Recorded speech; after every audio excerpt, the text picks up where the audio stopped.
Today, the design might go either way.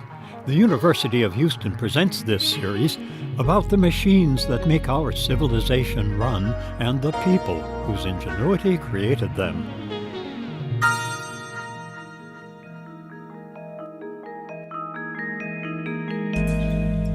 Good engineering means guessing how change will occur, but that's hard to do. It's a lot like bull riding at the rodeo. A rider never knows just how the bull is going to zig or zag. Same with engineering. Too often we have to ride such cusps. Example, it was clear, even before the Wright brothers, that airplane engines would have to be lighter weight forms of the new internal combustion engines. Samuel Langley powered his new airplane with an engine based on an early car motor. Once launched, it sank like a stone into the Potomac River. 9 days later, the Wrights succeeded with their own light engine design. The Wrights saw which way their bull was zigging. Langley did not. But that set the stage for a different kind of bull ride, one that lasted decades. Here's how it went. A mixture of fuel and air burns explosively to drive engine pistons, so we have to cool their cylinders. We can do that in either of two ways in an airplane. We can fit them with a jacket of cooling liquid, or we can let air blow past them and cool them like a huge fan. That means either of two arrangements. We can line cylinders in a row when they're liquid-cooled. That lets us make the airplane thin and more streamlined. But then the airplane also has to carry extra machinery.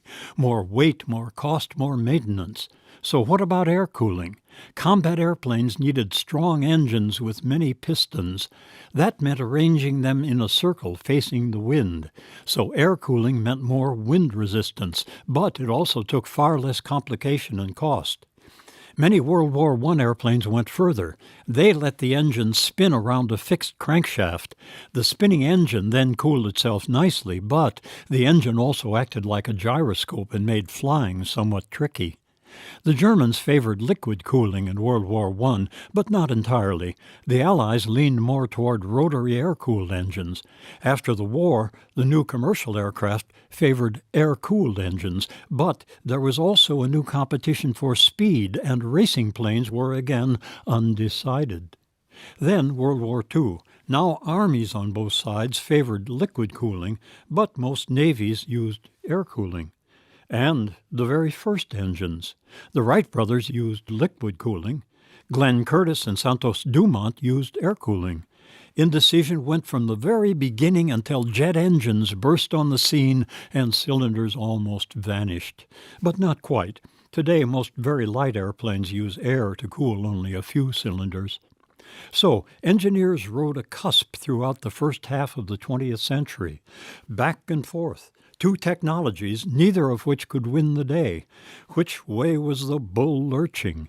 Then the ride ended as swiftly as being dumped from a bull. It did so as most large aircraft switched from piston engines to jet propulsion, in hardly the blink of an eye. I'm John Lienhardt at the University of Houston, where we're interested in the way inventive minds work.